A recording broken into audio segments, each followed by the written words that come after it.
What is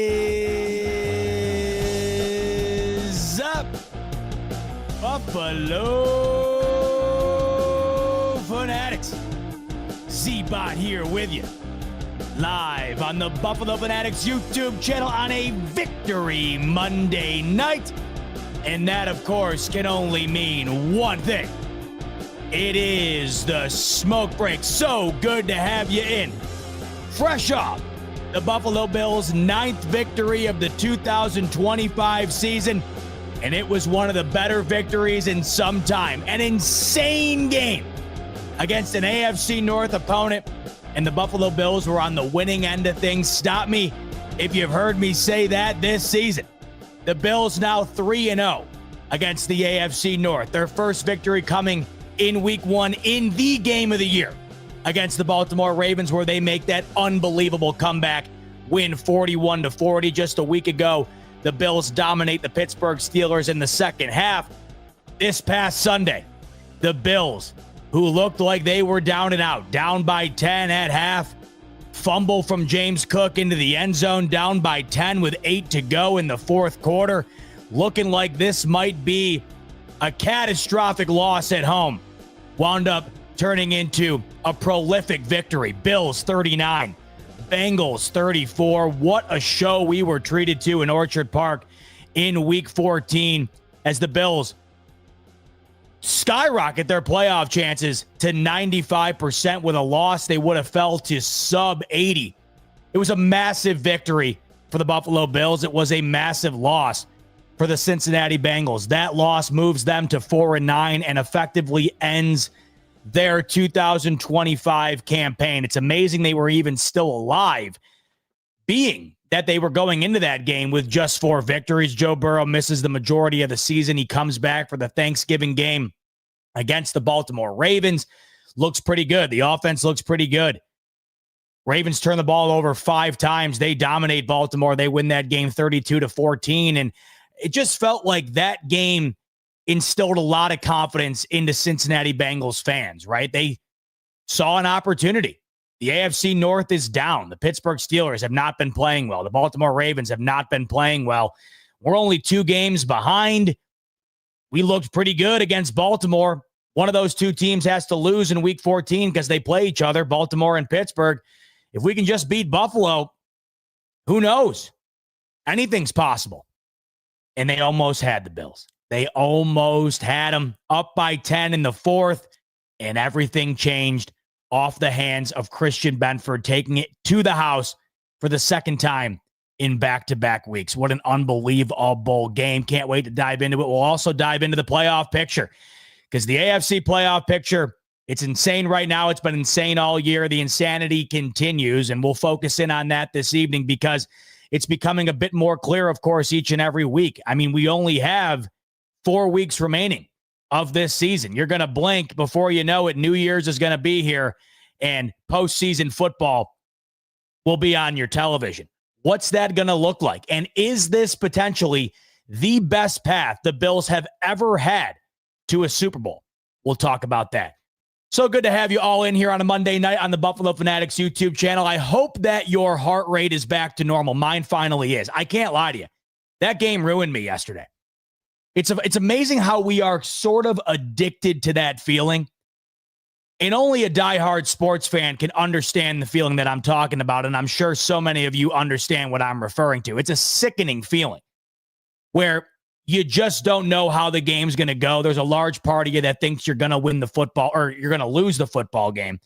Large part of you that thinks you're not going to come out of this one victorious, but you still have that slight hope that things are going to go your way. And you're on the edge of your seat. I mean, in this one, I was pacing, I was fidgeting, I was moving all over the place. Heart rate was double what it should be at a resting rate. I mean, it's amazing that I wasn't hospitalized. And then, of course, the turn of emotions. We talked about this on the post-game show. Rico mentioned it. The emotions as a sports fan are second to none. And this game was a perfect template in regard to what those emotions can be on any given drive, any given play. This, in a nutshell, took you through the entire gamut, the entire roller coaster, where You're at halftime, down by 10. Really no signs of being able to stop this Cincinnati offense. The Bills had made mistakes up until that point. Ty Johnson slips up on a sure touchdown. They don't end up getting into the end zone on that drive. They got to settle for a field goal. Before the end of the half, the Bills go for it on fourth down. They do not get it. They set Cincinnati up for what felt like guaranteed points. Bills defense made a very underrated play on that drive. Christian Benford, one of two insanely massive plays for the Bills defense in this game. He sacks Joe Burrow on that drive before half. I think that was an underrated element of this football game. The Bills go for it on fourth down in this game 4 times. They cash in on 3. And if they don't cash in on 2 of those 3 that they wound up cashing in on, I don't think they win the football game. The one that they wound up not getting, it was right before half. They go for it, 4th and 3, don't get it. Cincinnati set up perfectly. And the way they were moving the football, how could you think they weren't going to get points? Large part of me thought they were going to go down the field and get in the end zone. I thought a guaranteed field goal at the minimum. Christian Benford, a sack, puts Cincinnati at 3rd and very long. They have to punt. It was the only time Cincinnati punted in the football game. In fact, there were only 2 total punts in this game combined between the Bills and the Bengals. That's tied for the fewest most this entire season. That just goes to show you the type of game that this was. It was 2 elite quarterbacks, 2 offenses on any given week that can be the best in the league. That's what you saw in this game. You know, that also combines with the fact that you had 2 defenses that are susceptible to allowing points in bunches. No more than the Cincinnati Bengals, though. I mean, you understand the Bills' defense has their struggles. They certainly do. The defense that the Cincinnati Bengals put out on display against the Buffalo Bills, that is about as bad as it gets in football. And the Bills exploited that in a multitude of different ways. Josh Allen had one of the best games of the season so far, not only through the air, but on the ground. In terms of the ground game itself, nearly 200 yards on the ground. Yet again, the Bills have been making statements each and every week as to why they are the best running offense in the sport. It's crazy. You know, that game didn't even feel like they had that type of yardage on the ground. But when you look back, yeah, when Josh Allen rallies off a 40-yard touchdown run, a 20-yard rush on a scramble to end the game, 18 carries for James Cook, should have gotten into the end zone, fumbled it into the end zone. That's where I really thought the nail was going to be put into the coffin of the Buffalo Bills. I'm still amazed at their ability to overcome that. This game, in every way, was a roller coaster that you thought you were going to get off of and vomit. I mean, really, you thought that you were going to get off just sick to your stomach. You got off of it and you said, man, that was a hell of a ride. That was a hell of a ride. Not sure I want to go back on it. But, man, I had a ball. And I had a ball watching that football game. You guys let me know if you did, too. I certainly did. That was one of my favorite games of the year, not just from the Buffalo perspective, but from a football fan perspective. I thought that was one of the best games of the season. And it wasn't just because of what we saw on the field. I mean, it was an incredible game that came down to the wire, amazing plays left and right. Aesthetically, though, go look at some of the images taken by the incredible photographers that do an unbelievable job in the NFL. The Bills have some amazing staff photographers. Go look at some of the visuals from that game. It just doesn't get better. And I know part of me wanted a dome. I'm sure part of you maybe wanted a dome with the Bills, of course, having the new stadium opening up next season. That was a big debate, still kind of is a debate. You look at those visuals, and that's where you're like, yeah, I'm happy that the Bills are keeping this thing open. It just doesn't get better. I've been to so many snow games in my life, and of all the Bills games that I've been to, the most memorable are the ones in the snow featuring games like that. Visually, it doesn't get better. That is what football is all about. And I was just kind of filing through the images. There's some amazing ones from this game. And with the snow encapsulating it all, it just doesn't get better. And watching that on television, the snow falling the entire game, it's on the field. And you would think that that would be a hindrance to the offensive performance, and it couldn't have been the opposite. I think the over-under in this game was 53.5. This game wound up finishing with 73 total points. The snow only got in the way of one player the entire game, it felt like, and that was Ty Johnson on a would-be touchdown. Other than that, the only thing the snow did in this game was elevate how awesome of a football game it was. If that exact football game played out without the snow, it still would have been great. But to me, the thing that took that over the top was the visual of the whole thing. It was just so awesome. And that's what makes Buffalo football so great. It's those moments to me where I'm like, yeah, you could have had a Taylor Swift concert in December if you made the new Highmark Stadium a dome. But I'll trade out the Taylor Swift concert in December for games like that because I just don't think it gets a whole lot better. What doesn't get a lot better is what we saw yesterday. I mean, the Buffalo Bills pull off a victory they really grasped that victory from the jaws of death. I want to bring up that next-gen statistic we discussed on the post-game show because to me, this is just the most insane thing. In fact, you look at the graph and it's almost like it's trending up as if you have your money in one of those high-yield savings accounts. It just keeps trickling up towards Baltimore. And then, boom, you're looking at the dot-com bubble. You're looking at the housing crash of 2008 when Christian Benford gets his paws on the throw of Joe Burrow. The game completely altered. And at that point, with 5.5 minutes left, down by 3, there was no way that the Bills were winning that football game, in my opinion, if they don't make a play like that. It really felt as though the only way the Buffalo Bills were going to find a way to get out of this alive is if they made a game-altering play or two on defense. They needed it, and they did it. And that, to me, was what was so unbelievable about it. The ability to do it when it mattered most. They hadn't shown, outside of stopping Cincinnati before the half, they really hadn't shown much of an ability to stop that offense. And when you're down by 3 with 5 minutes left, I'd have to imagine that throw was on first down. If that ball isn't intercepted, you got to think, at least minimum 2 more minutes are ran off the clock. And if Cincinnati gets in the end zone on that drive, it's essentially over. Going to have about 3 minutes left. The Bills down 10. They'd have to go the distance of the field themselves just to make it a 1-score game.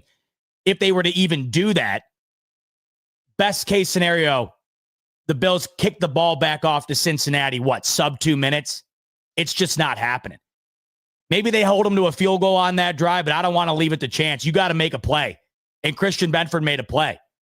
And the last 2 weeks, for as much fault as this defense is given, the last 2 weeks, the game was dictated by 2 unbelievable plays by this defense to really propel the Buffalo Bills to victory. The Bills are losing at half to the Pittsburgh Steelers 7-3 with really no signs of life. And right out of the chutes to start the half, Joey Bosa nails Aaron Rodgers. Ball on the ground. Christian Benford picks it up. Touchdown. They pick off Mason Rudolph the next drive. In a game that felt like, this is disgusting. The Bills are going to lose to this team. I can't believe it. How bad are they playing? In a game that felt like that for 30 minutes, the next 30 minutes had you leaving that game saying, wow, the Bills just absolutely bullied that team on the road in their building, put up more yards than any team ever has in that facility. That's what you walked away thinking. You forgot about the previous 30 minutes where the Bills did not look very good. And all of that had to do with the spark that the Buffalo Bills defense delivered for that team. And the following week, against an AFC North opponent yet again, the Bills just don't look like they're going to win this football game based on what you've seen up until this point. Game-altering defensive play. And if they don't make that play, if Christian Benford doesn't make that play, I have a really tough time thinking the Bills get out of this one victorious. In my opinion, I think that was the play of the year for the Buffalo Bills. If you look at the 2025 season for the Bills, I think the one play of the year that I would elect to be held above all would be the Christian Benford pick against the Cincinnati Bengals. Don't get it twisted. That game, that win is bigger than being advertised. If they lose that football game, they sit at 8-5, and they are now below an 80% chance to make the playoffs. You're looking at this playoff picture right now. It's insanity, and we'll take a look at it in a minute here. It's absolutely nuts. I mean, you're talking about all-time, all-world quarterbacks that are going to be on the outside looking in.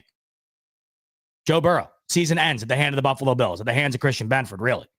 Lamar Jackson, he ain't going to be there. We'll talk about this in a little bit here. Patrick Mahomes, he ain't going to be there.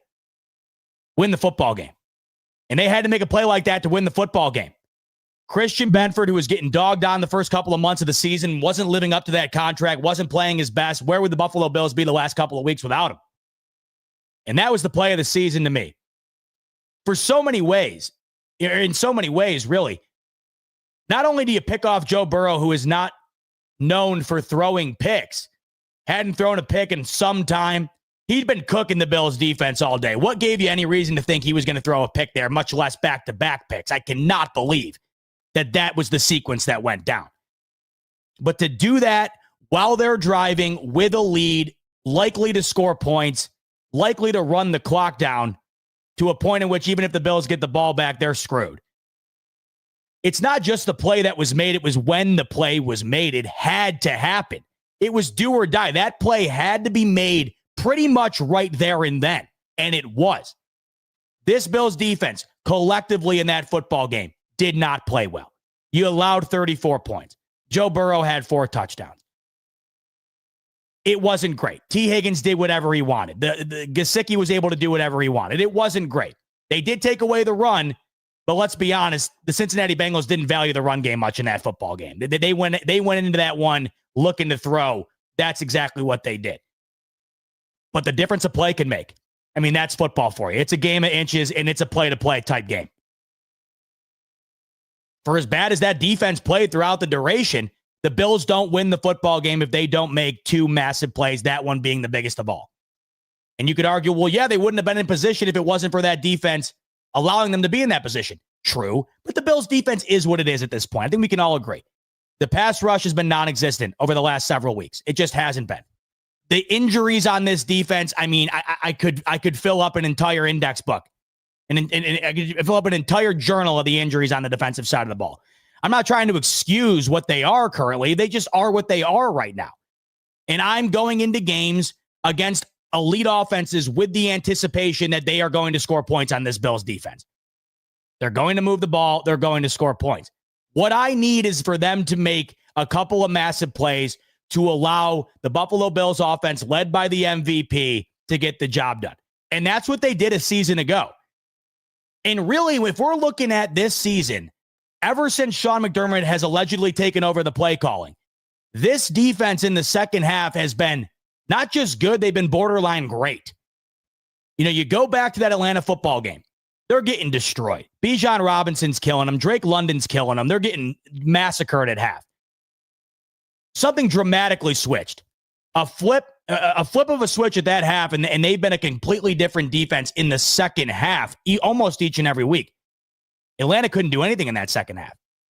You go into the second half against Houston, they couldn't do anything in that second half. They had 21 points at half. I understand Davis Mills was playing quarterback. They still had 21 at half. Didn't allow them to do anything in the second half. They need to put together a full game. That's for sure. The biggest problem, I think, right now with the Buffalo Bills is that they have very few complete games on their resume in 2025. But if that defense can find a way to show you shades of the second half throughout the duration of the football game, and if that Bills offense can show up like it did in that game, the Tampa game, the Kansas City Chiefs game, the Carolina Panthers game, if we can get that, this is a team that can go on a run. This is a team that can win it all. But on that, you know, there's 2 sides to the coin here. You know, if they're going to continue to not show up in the first half and the Bills offense is going to continue to have games where they don't show up at all, and we've seen that several times this year, well, then you're going to have an early exit. I mean, there really is 2 sides to this coin, and this is why I think that this season could go either way. It really could. The way the Bills have played in 2025, it's a very odd dichotomy here where you could look at it and say you wouldn't be shocked if they lost in the wild card. You wouldn't be shocked if they ran the table and went to the Super Bowl. And that has to do with 2 things. The way that they've looked all year. I mean, it is, if we're looking at a pie or a bar graph here, it's been up, it's been down, it's been up, it's been down. What version are you going to get each and every week? Then you also look at the outside picture. You look at the teams that are going into this playoffs with them. It's been the same exact thing. So you combine those 2 things, and this is why I think it could really go either way. And we'll talk about that a little bit more as we dive into the playoff picture. But the Bills have showed you time and time again this year that they can look really gross and they can look really good. I do know one thing, and that is when the Bills do get into the playoffs, we almost always get the best version of Josh Allen in this offense.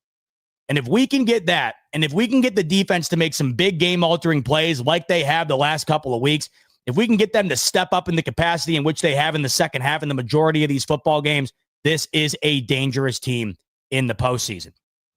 But for as bad as this defense was in this game, you cannot overlook how impactful they were when it mattered most. They could have been bad the whole football game. I mean, there was really no reason for you to believe that they weren't going to be. They did whatever they wanted. Cincinnati was able to do whatever they wanted. And I don't want to, they did win the football game, and I'm elated about this win. This is one of my favorite wins in some time. I can't overlook, though, what they did on that first drive against the Bengals here. I don't know what that was, and I don't want to see it again. We've seen it far too much from the Sean McDermott defense. Why are you playing prevent when it doesn't call for it? I never understood this. They're playing 10 yards off the ball. That drive incorporated a dinking and dunking from Joe Burrow to the point where they ran 8 minutes off the clock and got into the end zone. The amount of third and longs allowed to be converted in this game was sickening. Those things have got to be cleaned up, because here's the reality. If the Bills play like they did in that game 100 times, they might lose 95 of them. The Bills' defensive effort in that football game is shown over 100-game sample size. I think you could argue that they lose probably 95 of them. The reason they won this one is because they made the one or two plays. They have to do it. It's a scary world you're living in when you have to rely on the Bills to make massive game-altering defensive plays. Luckily, they've done it the last couple of weeks. But to me, there's an easy fix in terms of at least what I saw in the Cincinnati game. You were never going to hold them off the scoreboard. They were going to score their points. This offense is phenomenal. But that opening drive, I didn't understand the approach. They were playing way off the ball. Everything Joe Burrow was doing was underneath, because why wouldn't you? You could pick them apart. Everybody was standing wide open. Next thing you knew, they were in enemy territory. Next thing you knew, they were in the red zone. Next thing you knew, they were in the end zone, and 8 minutes were off the clock.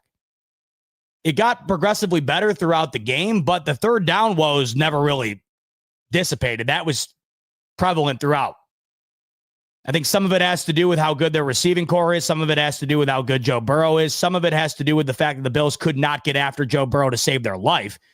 The pass rush was non-existent yet again. But if the pass rush isn't going to get home, you got to rely on your back end. And if you're just going to allow these guys to dink and dunk down the field and you're going to play 10 yards off the ball, well, you're going to be in some trouble. I didn't love that. It was awfully frustrating. I mean, I'm no Albert Einstein here when it comes to dissecting film, but I think anybody could watch that football game and say, hey, you might want to play a little closer up here, because they're just killing you underneath. And the ball gets into the end zone, regardless of how you move it, whether you're bombing it down the field or you're tic-tac-toeing, you're moving the ball either way.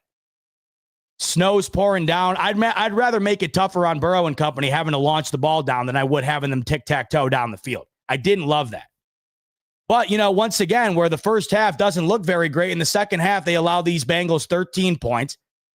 And I know, you're looking at that 13 points a half, it equals 26. It's still not ideal. But once again, this is an offense that's going to score on just about anybody.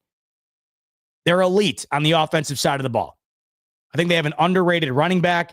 They have an elite quarterback. They have the best wide receiver tandem in the NFL. They're going to score points. And the Bills' defense is what it is. They were never going to stop them to the point where they scored 20 points in this game and the Bills doubled them up. That wasn't going to happen. But you got to put yourself in a position for your best opportunity for success. That first drive to me was not that. But the second half, once again, they get that stop. Their first drive for Cincinnati, they stop them. And then the two most pivotal drives at the end there, where the Bills needed to get the ball back to the offense and then needed another stop to really put the game away. The Bills defense did that. I still can't believe they picked them off on consecutive throws. What's wild is Joe Burrow would have been the reason the Bengals won this football game. But when you look back on it, when it's all said and done, he was ultimately the reason why they lost the football game. That's two bad errors for Joe Burrow. And, if the shoe was on the other foot and Josh Allen did that, if you literally just flipped the game here and it was Josh Allen who made those two plays, he's getting murdered today. He's getting killed on every show you tune into. And let's be transparent, rightfully so. I mean, Joe Burrow's not going to probably get a ton of criticism today because they're done. He was out the entire year. Their season was basically cooked to begin with. What's the point? I mean, they were essentially toast regardless of if they won that football game or not. Yeah, they would have had a chance. Yeah, it would have been entertaining. But no one really cares about Cincinnati right now because their season's been essentially over since Joe Burrow went down. But if Josh Allen if the shoe was on the other foot, and I'm not sitting here trying to be some Josh Allen apologist, I just know how these things go. If it was Mahomes, he would have gotten cooked. If it was Lamar Jackson, he would have gotten cooked. Deservingly. What's wild, though, is up until that point, he was the sole reason as to why they were going to win the football game. He was playing phenomenal. He was carving up that defense. I cannot believe they picked him off twice in a row. And it wasn't like it was just two terrible errors. I would argue it was two better plays by the Bills D than it was two terrible plays by Joe Burrow. Christian Benford was designed, schemed up to come off that left side and pick that ball off. The design is for Christian Benford to come off the left side and get after Burrow and sack him. Luckily for Buffalo, the play being designed on the offensive side of things for Cincinnati was designed to get out quick to that side. He never saw Benford. He never saw him. Burrow's thinking in any situation, in any given situation they're running that play, he's snapping it, dumping it off. He is never anticipating Christian Benford to be there. That's all the credit in the world to McDermott for dialing it up. All the credit in the world to Christian Benford for executing on it. And then the next throw, it's just a perfect play at the line of scrimmage. It's a massive play. Phillips batting the ball up in the air, Epinesa being in the right place at the right time to grab it. I mean, it really isn't like Joe Burrow threw the ball into triple coverage twice in a row and got picked off. That was just two incredible plays. You look at it, and if you were to have bombed the ball down the field for no reason with a lead into double, triple coverage and get picked off, yeah. But, I mean, these were just two phenomenal plays by the Bills defense. So I'm looking at, I see it both ways. I know what the Bills defense was in that game. It wasn't good. I understand that. I also see it as, for as bad as it was, they did make the plays that mattered the most when they needed them the most. And I can't discount that. I still can't get over it. Because, the crazy thing is, even with that pick six, the Bills take their first lead of the game, right? But if they don't get the second one, I don't know how this game finishes. That's what's so crazy, because the way that these teams were scoring, at the rate in which they were scoring, I don't know if that one pick six would have been enough to get it done. Because at that point, when Christian Benford takes it back to the house,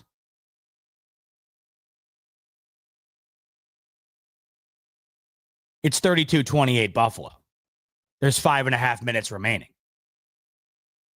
Would it have stunned you if the Bengals go the length of the field within 5 minutes and score a touchdown to win that game 35-32?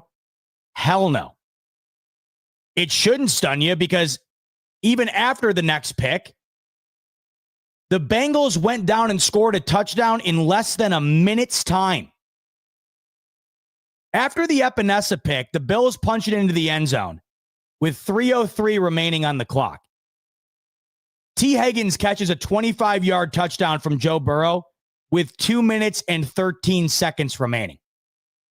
So the Bills score with 3 minutes left, and before the 2-minute warning, the Bengals are back in the end zone yet again. You can't tell me with any certainty that if they don't get that second pick, that this game's different. Or this game isn't different. Massive. Obviously, the Benford pick is the catalyst. It's the big one. It's the game alterer. It's everything. That second pick will, of course, be underrated because of how incredible the first one was. I think this game's a lot different if they don't get the second one. And I cannot believe he threw two in a row. Not only is it different if they don't get the second one, but it's different if they don't score off the second one.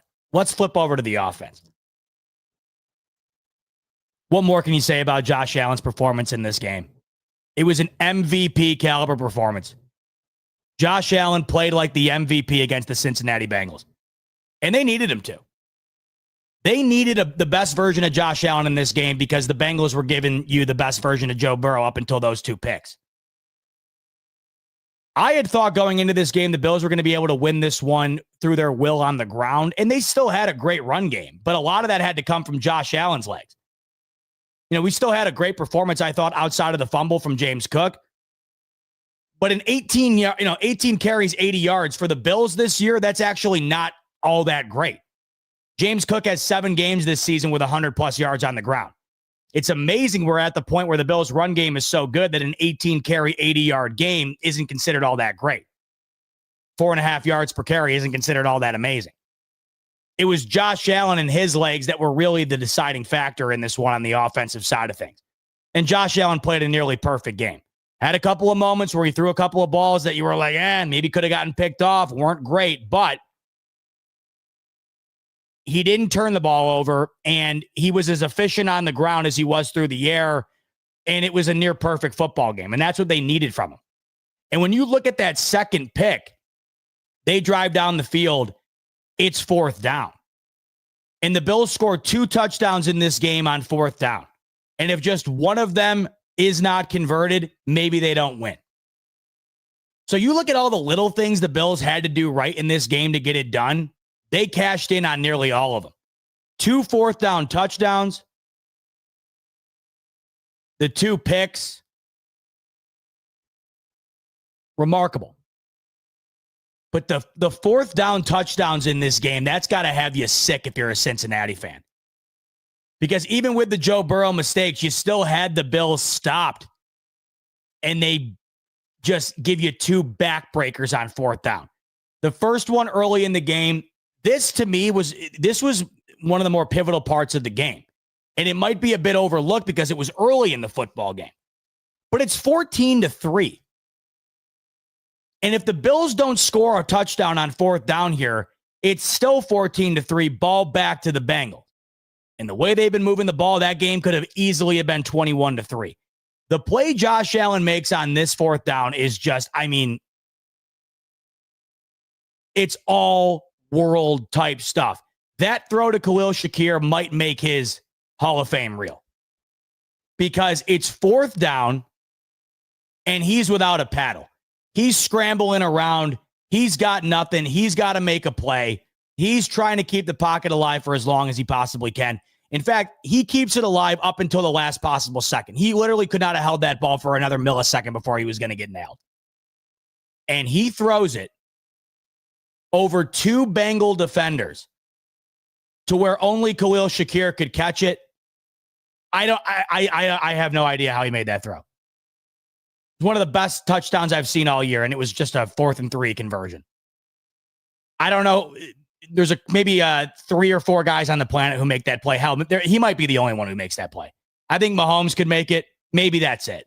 Those 2. And think about how big that was. That made the game 14-11, not just 14-10, because they had the flag. They get the 2-point conversion. So you are eliminating 8 points off the board if that unbelievable play isn't made. And then you go to the second interception. They move the ball down the field. This game isn't over yet. It's 32-28. And the Bills decide they're not going to settle for the field goal. First of all, how about the stones on McDermott here? The stones on McDermott and Brady. And I got to give them credit. Even if they hadn't converted this, I got to give them credit because I thought at the time this is the right move. If you kick the field goal, this game's going to overtime. And we know that to be true. The Bengals would go on to score within the next minute. Less than a minute, the Bengals are in the end zone. And if the Bills had settled for a field goal there, instead of the game being 39-35 or 39-34, it's 35-35. And this game's likely going to overtime. The stones to go for it there were massive. The ability to convert it, massive. You thought you had the touchdown to Dawson Knox. Replay shows he doesn't have control of it. And you're thinking maybe they trot the field goal unit out there. Take the easy points, force Cincinnati to have a score a touchdown. But the self-awareness to know that in all likelihood they were going to score a touchdown, you got to give credit to Sean McDermott and Joe Brady here for going out there. Josh Allen had played incredible up until this point. Give him the chance to ice the game. Give him a chance to put this one away, or at least give you your best chance to put it away. And once again, scrambling around, looking for a guy, extending the play, extends it long enough to find a wide open Jackson Hawes. That didn't end the game, by the way. Effectively, it did, but it still didn't. They still needed a first down on the back half because the Bengals would go on to score, like I keep mentioning, in less than a minute. 3rd and 15. Once again, some brass stones being showed by the coaching staff in this football game. 3rd and 15, they drop back to pass. And if they throw the ball there and it's an incompletion, the Bengals are going to get the ball back with about a minute and a half. They had just scored a touchdown in less than a minute. What makes you think they're not going to be able to go and do it again? 3rd and 15, and Josh Allen runs for a first down. And it wasn't like, he dropped back and he had pressure. He could have went down. He could have taken the sack. And the Bills would have had to have punt from their own 15? Crappy conditions. I don't know. What do the Bengals get the ball at? The Bills 40? Minute and a half to go and score a touchdown? I think they could probably do it. The legs of Josh Allen to get that first down. I can't believe they had no spy on him. Bengals defense was horrific in this one, and they had no adjustments, and they didn't do anything to put themselves in a better situation on a play like that, or on the play where Josh Allen takes it 40 yards to the house. Speaking of scoring within a minute, by the way, back to Josh Allen's performance. So in the fourth quarter with 8:44 left, the Bengals score a touchdown, wide open Gesicki. That puts them up by 10 again, 28-18. So you're less than 9 minutes left in the entire game. The Bills are down by 10. They're down by 2 scores. The Bills would score a touchdown at the 7:33 mark. So a minute and 11 seconds later, the Bills are in the end zone. Josh Allen, 40-yard scramble. No spy on him at all, which is remarkable. How easy was that touchdown? No one came close. By the time he passed the line of scrimmage, there wasn't a striped Tiger helmet in view. Gone. You get burnt by that, and then on 3rd and 15, you don't have the wherewithal to put a spy out there for that type of play, just in case he tries to do what he just did to you again. It's credit to the Bills for taking advantage and discredit to the Bengals for doing nothing to put themselves in an advantageous situation there. But how about Josh Allen right there? I mean, how many examples did I just give? 2 fourth down touchdowns that maybe he's the only guy on the planet able to pull them off. A 40-yard touchdown run. How many guys are running for a 40-yard touchdown at the quarterback position? And then to do it again on 3rd and 15 to get the first down. An unbelievable performance. Josh Allen finishes this one 22-28, 251 through the air, 3 touchdowns through the air. Then on the ground, 9 carries, 78 yards and a touchdown, 4 total touchdowns in this football game. And he broke yet another record, by the way, on Sunday. Feels like, every other week here, we're getting another Josh Allen record. Last week, he broke Cam Newton's record for the most touchdowns on the ground by a quarterback against the Bengals. Josh Allen became the first player in NFL history with 20-plus pass touchdowns and 10-plus rushing touchdowns in 3 or more seasons of their career. Seeing Videsh saying snow game legend. I mean, how many games does Josh Allen have in the snow that are just iconic? The 49ers game last year, unbelievable. He has that touchdown where he throws it to Amari Cooper, then he pitches it back to him and he scores the touchdown. He was unreal in that game. A couple Dolphins games come to mind. So many. That was an unbelievable performance. Well, Z-Bot, Bengals defense is terrible. You still got to make the plays, folks. 4th and 3. Who else is making that play to Shakir? The 4th down off the pick. How many guys are extending that pocket to be able to find an open Haas? You need a touchdown instantly, down by 10, with half the 4th quarter already evaporated. 40-yard touchdown, scores within a minute. You need a first down on 3rd and 15 to ice the game. Runs for it. I don't care how bad that defense is. You still got to make the plays. When the Bills played the Dolphins a handful of weeks ago, that was as bad of a defense statistically as there was in the league. They couldn't do anything. Some games you're just not taking advantage of it. You're off and you lose. And if Josh Allen was off in this game, they're losing. Fortunately for us, fortunately for the Bills, he was on. And that was just an incredible performance. Outplayed Joe Burrow in a multitude of different ways, but in the biggest statistical category, no turnovers from Josh Allen. 2 for Joe Burrow. But you look at the mistakes the Bills made in this game, it's remarkable they were able to overcome them.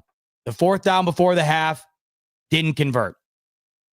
Ty Johnson slipping on a guaranteed touchdown, have to settle for 3. That's 4 points off the board. The fumble by James Cook is where I still am blown away at their ability to overcome that. Because on that drive, folks, they had nuked almost the entire game clock of the 3rd quarter. They had evaporated the entire quarter. And they fumbled it away. Came away with no points.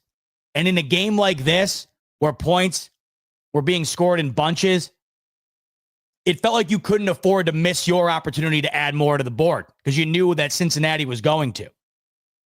And of course, they did. Fumble, Bengals get the ball back, they go right down the field, they score. That's when they went up to 10 points. You need prolific plays in big-time moments to get to a Super Bowl. The Bills made several in this Bengals game. And look, I understand Bengals defense bad. Their record bad. I think with the state of the AFC North, if Joe Burrow was healthy throughout the full season, they're probably winning that division. Because without Joe Burrow, they were 2 games behind going into that game. You'd have to think they'd have at least 2 more wins. If Joe Burrow was healthy this year, that would have had him tied with Pittsburgh, would have had him tied with Baltimore. Why not? Why wouldn't they get in? That's a playoff team if Joe Burrow is healthy throughout the year, in my opinion, the way things have gone in the North. And every one of these teams has their faults. Everyone throughout the league. It's as open as it's ever been. The Bills are included within that. But if you can make a couple of massive plays on D, if Josh Allen can play like we know he's capable of, he did in that game, if they can still continue to run the ball the way that they have, the best in the league, why not the Buffalo Bills? You can list off a million reasons as to why not the Buffalo Bills. I get that, and I have. But you could also list off a bunch of reasons as to why. And when I look at all of these teams in the AFC playoff picture, I could do the same thing. I could give you reasons as to why I think they could do it. I could give you reasons as to why I think they couldn't.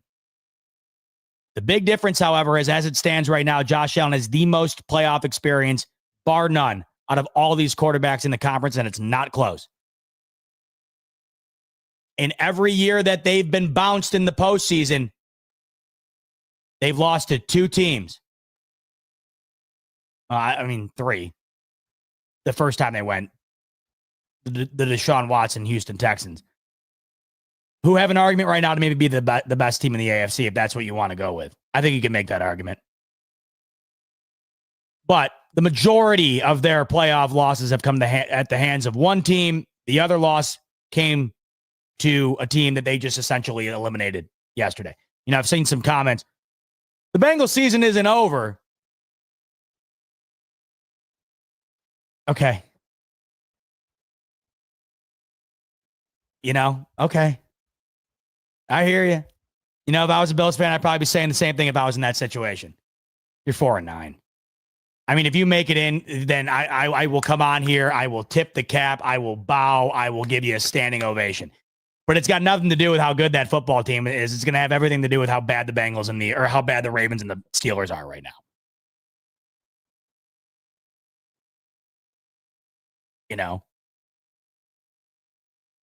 Let's dive into this playoff picture. It's crazy, folks. I'm sure you all watch Sunday Night Football.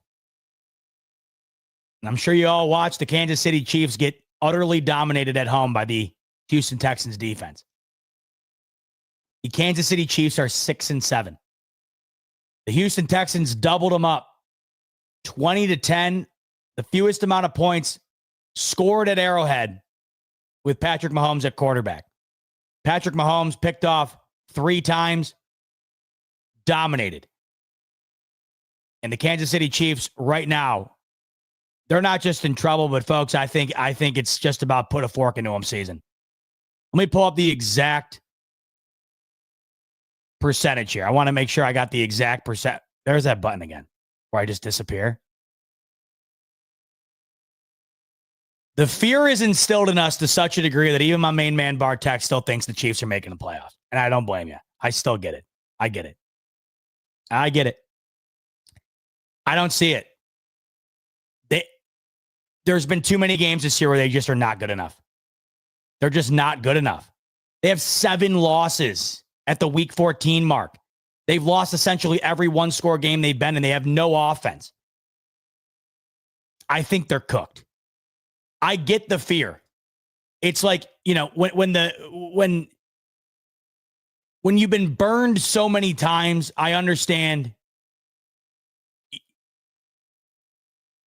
You feel like you put your hand over the flame, you're going to get burned. It's inevitable. But it just feels like that flame has been put out. It feels like the flame is gone. I'll say it right now. I would be stunned beyond belief if the Kansas City Chiefs get into the playoffs. I would be stunned. If they won last night, nobody would be stunned. It's the Chiefs. Of course, they're going to find a way in December to pull off the miraculous. That was a playoff game for Kansas City at home, and they got really dominated. They didn't score a single point at half. It was the first time they were shut out in years and a half at home. I get it, though, right? Then all of a sudden they make the comeback. It's 10-10. But Andy Reid going forward on 4th down in their own territory, tie game. Why? Against the best defense in the NFL, that made no sense to me. And guess what? It's the reason they lost. The Texans went down and scored. The Chiefs never sniffed a scoring opportunity again. Why would you do that? The Texans didn't show you any ability to score really all night long themselves. Why would you give them a short field? Nobody was scoring in that game. Punt it down the field and give yourself the best opportunity to get the ball back. And Miguel's saying it. They feel like a broken team right now. That did not feel like an Andy Reid move at all to me. That was the polar opposite of what an Andy Reid-led team does, in my opinion. They always seem to make the right play. I get it. You have Mahomes. You think you have the ability to do anything at any given time. You're playing the best defense in the league, and they had proved it throughout the game up until that point. They had been rolling. On the other side of things, the Texans offense, we know this. They don't really have much of an offense. All these games that they've been winning is because of how great their defense is. So why would you go up against the best part of that best part of that team in the most pivotal point of the game, as opposed to kicking it back to the offense, stopping them yet again? You've been stopping them all night, getting the ball back, and then having a chance to take the lead. They didn't need to do that. And it was that moment where I really did feel like, yeah, this is done for Kansas City. Because it's not just that they've been losing, and it's not just that they lost that game, but that moment felt so uncharacteristic of the Kansas City Chiefs, where it feels a lot different than it has in the past. I'll even go to this. It's late in the game. Chris Collinsworth refused to call the Chiefs out of this game. He refused. And I don't blame him. Once again, it's like Bartek. Can you blame him? They've shown you how many times they're never done until the clock strikes 0. So they're down 20-10, and there's like 3 minutes left in the football game. And Chris Collinsworth goes, I've seen this too many times from Mahomes. This game is far from over. The ball is snapped. Travis Kelce drops the ball, and it lands into a Texans defender's hand. It's moments like this where it's like poetic, where you're talking about the Chiefs of old, and in real time, you're watching what the Chiefs currently are.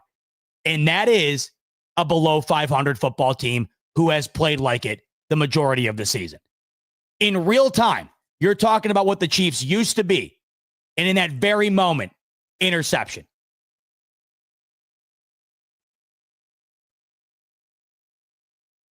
They're done. I don't see them running the table, and I don't see all the other things that they need to happening in order for them to get in. But let's just take a peek. I'll pull up the odds for everybody right now in the AFC.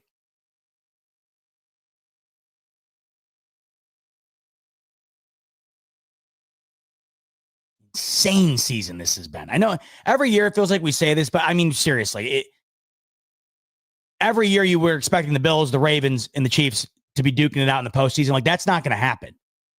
And it's just, it's crazy. So here it is. And so if we look at Kansas City, I mean, they have a 13% chance to make the playoffs. 13%. And let's just pull up their remaining schedule. I know they still got to play Denver again. And they got to play the Chargers again. They've lost to both those teams already this season. Now, could they run the table? They could. You know, it would require them having to get swept by the Chargers and swept by Denver. So maybe they could, but they also need other things to happen. They don't control their own destiny. They can't just win out. But I don't know. From what I've seen, I don't know if they're good enough to beat the Chargers and the Broncos.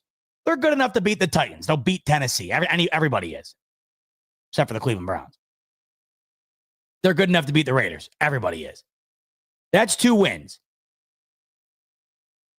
Based on what you've seen, are they going to beat both the Chargers and the Broncos?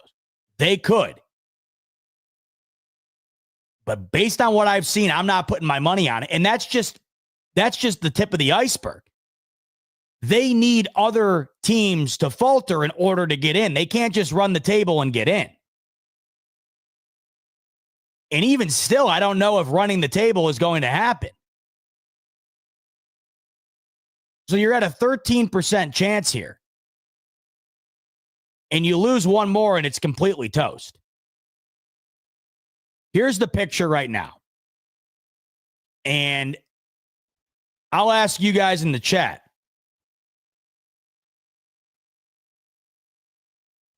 Is this the most optimal path the Buffalo Bills have ever had to a Super Bowl?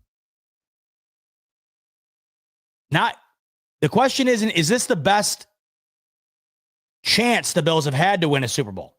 Is this the most optimal path? Because this isn't the best team the Bills have had in this Super Bowl window. It's not. But in my opinion, this is the best path that they've had. This is the picture. The Broncos, 11-2. Incredible defense. Do you trust that offense to run the table in the postseason? Last year is different than this year. They're a better team than last year. The Bills completely destroyed that Broncos team in the postseason. It's a different team. I get that. But they're not 11-2 good to me. Could they win it all? They could. Their defense is great. They certainly could. But they're not without their faults. The New England Patriots are in the same situation. Second-year quarterback in Drake May. Is he going to run the table in his second year? Their pass rush or their run defense as of late has been bad. Has not been good. They lost a starting lineman, pivotal to their football team on the offensive side of things. The Jags, to me, are like the only team on this whole picture that absolutely nobody's talking about. They must be the most underrated 9-4 team ever. No one's talking about them. They just destroyed the Indianapolis Colts. Speaking of the Colts, who were the 1 seed for some time, or at least threatening to be the 1 seed, and had what felt like a lock on the AFC South, they're now not only like screwed in terms of winning the division, they're screwed in terms of making the playoffs. 8-5 with a sub 40% chance to make it, currently on the outside looking in. And it was announced today, Daniel Jones injured, out for the season. They're now going to have to rely on Riley Leonard, the rookie out of Notre Dame. It's over. Ravens still got a chance. Ravens, Steelers still got a chance. The Ravens look terrible. They look awful. And we know what the Steelers are. The Bills, I mean, they killed them. And they bullied the living hell out of Pittsburgh. I'm not saying it's going to be as easy as it was the last time should the Bills end up facing them. And by the way, as it stands right now, that seems to be one of the more likely outcomes. The Bills end up going to Pittsburgh. That's how it would be right now if the season ended today. And I'm not saying you run for 270 again and run the same 3 halfback dives for 8 yards a clip. Are the Steelers, are they going to flip the switch to such a degree that they end up beating Buffalo?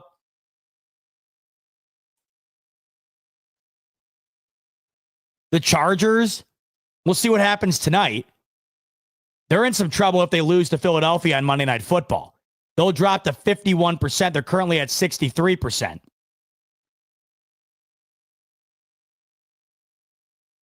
I don't know. The Chargers to me are just they're just the Chargers. I don't know. Do you feel some type of way about LA?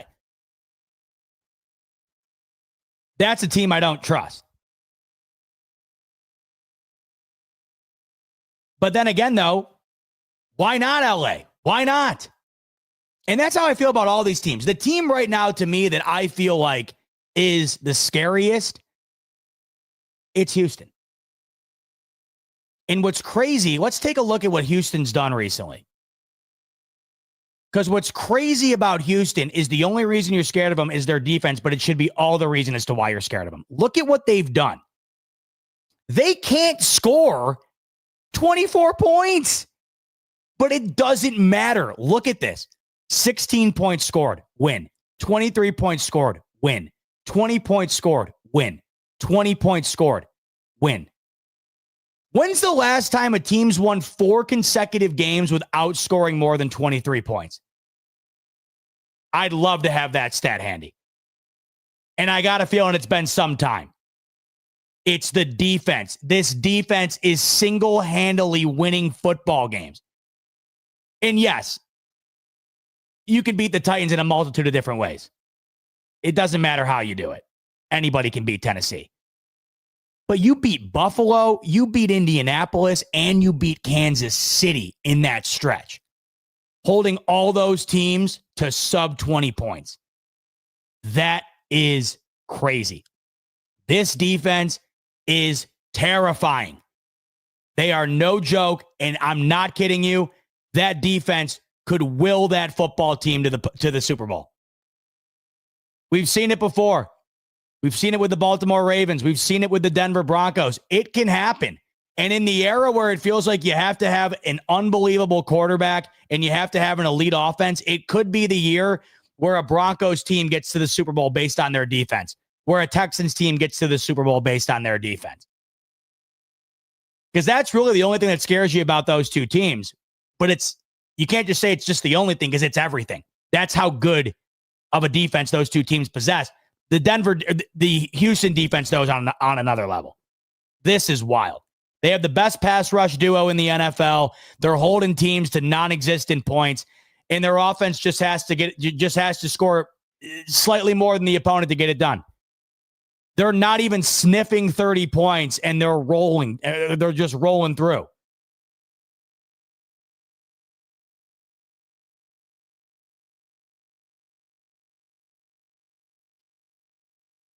That's the scariest team to me.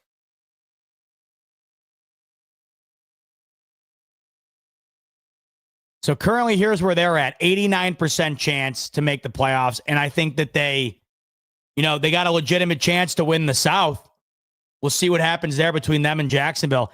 I will say it is a shame what has happened to Indianapolis. I feel terrible for Daniel Jones. You're a cast-off, land of misfit toys type guy, shipped off in the middle of the season, cut by the team that drafts you in New York. You go to Indy, you win the job over Anthony Richardson, and it looks like you're having a career resurrection. You were. Maybe comeback player of the year, and you tear your leg up and you miss the rest of the year. You're not even going to have a chance to go to the postseason. This team was, weren't they 7-1 at one point? They're not even going to make the playoffs. Just another feather in the cap that is an unbelievably insane season of the NFL this year. NFL.com currently has the Bills at a 97% chance. I think the New York Times has them at a 95% chance, but the Bills they're looking pretty good. That game yesterday was huge. But if we're talking about the most optimal path, let's talk about the quarterbacks in play here. A second-year Bo Nix, a second-year Drake May, Trevor Lawrence, who has one playoff win in his whole career, and it was the Brandon Staley debacle in LA, where they had that unbelievable lead at half and completely pissed down their leg. He winds up getting fired the following season for the Chargers. Josh Allen. Justin Herbert, who I believe has never won a playoff game. And CJ Stroud. What does he have? One or two? And then Aaron Rodgers as it stands right now. But I don't think we can factor in I understand experience matters, but Aaron Rodgers is 40-something years old, and he looks every bit as old as his age indicates. Yeah, he's got plenty of experience. Yes, he has a Super Bowl victory. Yes, he's been in the postseason several times, several playoff wins. I don't think we can look at it. That's not black and white to me. Like, you can't look at that for what it is.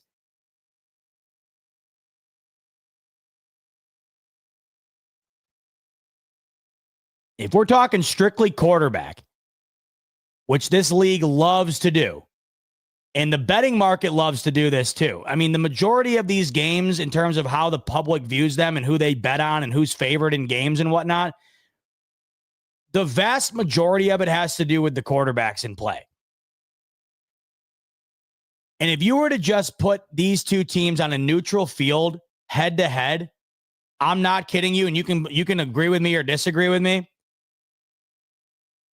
On a neutral field, the Bills would be favored over every single one of these teams. Not saying they beat every single one of them. Not saying that they're better than every single one of them. I'm just telling you the public perception. I'm just telling you how Vegas would line this up. The Bills would be favored on a neutral field over every single one of these teams. Not only that, I wouldn't be shocked if the Bills were favored on the road against every single one of these teams. You want to know why I wouldn't be shocked about that? Because the Bills are favored against the New England Patriots this week. Yes. The Bills are a 1.5-point favorite against the Patriots this week on the road. The team that is tied for the 1 seed right now, the team that already beat them at their place earlier in the year. The team that's 11-2. Is that fair? I don't know. I don't make the lines. I'm just telling you what the lines are. I'm telling you what the perception is. I'm telling you how Vegas views them, how the public views them. That wouldn't be the case if Lamar was in or Mahomes was in. This is the path.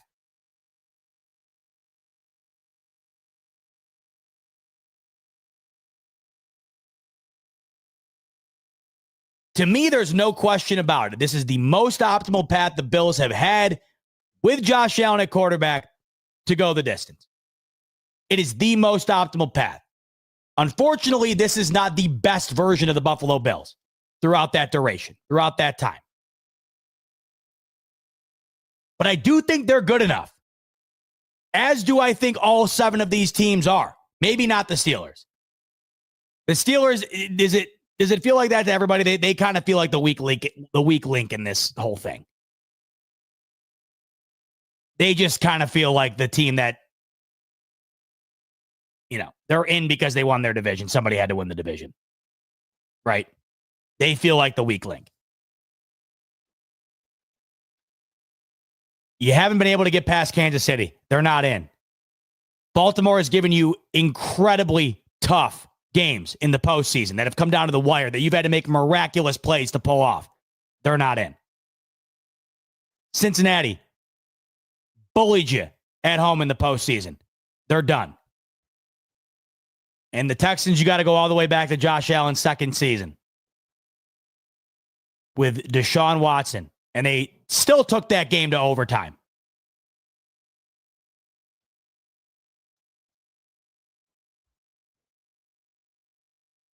It's amazing because this Bills team has been so yin and yang all year. So topsy-turvy, so parabolic. I don't trust them personally in terms of if I'm just looking at them and them alone and not the outside factors. I don't trust them personally in terms of me stating that's the Super Bowl favorite. If I'm just talking about the Bills themselves as a team, they've been too untrustworthy all season for me to make that statement. But when I stack them up against this picture, and when I factor in that every one of these teams, at least to me, gives me trust issues, whether it be the quarterback, their offense, their defense, something in between, their coach, whatever. This is the most optimal path the Buffalo Bills have had to go to the Super Bowl. This puts a lot more pressure, by the way, on Sean McDermott. What's the excuse going to be if you can't reach the Super Bowl if the Chiefs, the Ravens, the Bengals are not in it? Most notably, the Kansas City Chiefs. That's been the kryptonite. You've lost to them 4 times. They've stood in your way of a Super Bowl appearance 4 times, twice in particular in the AFC Championship. That has been everything. And they're not going to be there. The pressure is on maybe more than ever. The pressure's always there to beat the Chiefs, but they're not there. What do you think about that, Caroline and Zoe? All right. We're making gnocchi tonight. Cauliflower gnocchi. You want to say hi, Zoe? Zoe's got on her, she's got on her Christmas onesie. Caroline's got on her hippie psychedelic sweatshirt. Hey, baby girl. How about with all we've had to endure from the Kansas City Chiefs end of things, Zoe Bourne might not watch Mahomes in the playoffs. How insane is that? How crazy is that? Do you think the Chiefs are cooked? Do you think they're going to make it? They're making it? Bartek, you're not alone. Caroline still thinks they're making it. They always make it. Knows how to do it. She's still hungry, huh? This girl is awake for one thing and one thing only, and that is to eat. She's just like her old man. Oh, man. All right, so we got to go make some gnocchi. But anyway, that's what it is right now. And we'll continue to talk about this, of course, throughout the upcoming weeks here, because this is, what you just saw there is essentially what this picture is going to be. You're just going to have some seeding tweaks, and you might have 1 or 2 teams flop out, whether that be the Ravens swapped in for the Steelers, whatever. But this is what it's going to be. So we're going to continue to talk about this. This upcoming game, though, against the Patriots, to me, it's going to prove a lot. You can't lose to this team twice in one season. You just can't. It would be such a blemish for McDermott, in my opinion, to lose to a second-year quarterback with a team that has a first year with their first year with this coach. I know Vrabel's an excellent coach, one of the league's best, and it's not his first year as a coach. I get all that. But you've been with the Bills for 9 years, and you haven't been able to get a 1 seed. And it looks like in all likelihood the Patriots are going to do that in Vrabel's first year. That seems to be inevitable. But what would make that 10 times worse is if you lost to that team twice. You can't do it. We'll talk about that more later on this upcoming week. Couple of super chats before we close up shop. Signified coming in. keep looking at the playoff picture, and I'm filled with the poisonous feeling that is hope, because I keep asking, what if this is the year? Getting my hopes up is usually dangerous, but if not, now when? And Signified, you're nailing what we just talked about. Why not? If not now, when? This is what I was just saying. The pressure's dialed up to 11 on McDermott. You might think the pressure's always on McDermott to beat the Chiefs, but when the Bills lose to the Chiefs, everybody always just says, oh, of course they did. They can't beat them. They never can. Just same old status quo. The Chiefs aren't in. So in my opinion, the pressure's even higher. You've never beaten the Chiefs in the postseason. So everyone's expecting you to just continue to lose to them. Yeah, the pressure's there, but if you don't win, everybody's just going to say, well, of course you didn't win. You never beaten them before. You can't beat them. It's impossible. It's not happening. They're not in. The pressure's seismic. Are they going to be able to overcome it? Because as you're saying, Signified, and I keep saying, what if this is the year? The thing is, the 6 other teams in that playoff picture are saying the same thing, and they have every right to say it. Because they're all thinking the same thing we're thinking. If the Chiefs aren't in it, somebody else has to do it. You look at the last decade of the AFC here in Super Bowl appearances, you got a Tom Brady-led Patriots team. That's gone. You got the Chiefs. They're not in. You got the Bengals. They're not in. It's going to be some new blood. Everyone's thinking the same thing. But the Bills rightfully should be thinking it as well, of course, as we all are. BT, Bartek. Those 4th down attempts felt like it was to prove to themselves that they can do it, rather than what the right move was. Well, regardless of the mindset, it's what had to happen. I understand, Bartek. I feel like you might be at a point right now where you're not willing to give a whole lot of credit to this coaching staff because of, ghosts of the past. I got to give credit here. They knew what that game was. I don't think you're going for all those 4th downs. You're not going for 4 4th down conversions if you're playing Tennessee. They knew what that game was. They knew that field goals were going to put them in an early grave. They knew that field goals to touchdowns in this game were going to be the difference. I think they read the game perfectly and made the right call. That's where I see it. I see what you're saying, but you look at what the game was, those were the right moves, whether they converted them or not. You had to keep pace with the opposing offense.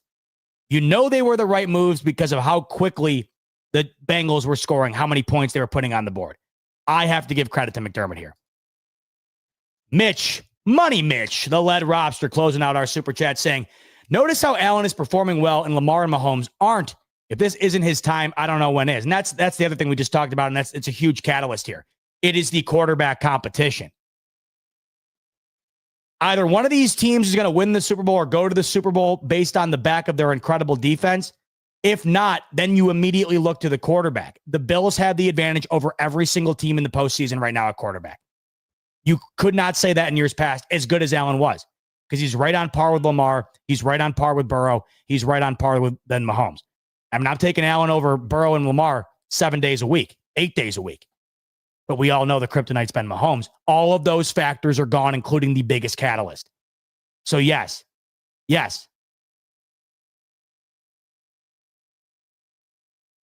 If you can't get it done without Mahomes in the postseason, like we keep saying, then when are you going to get it done?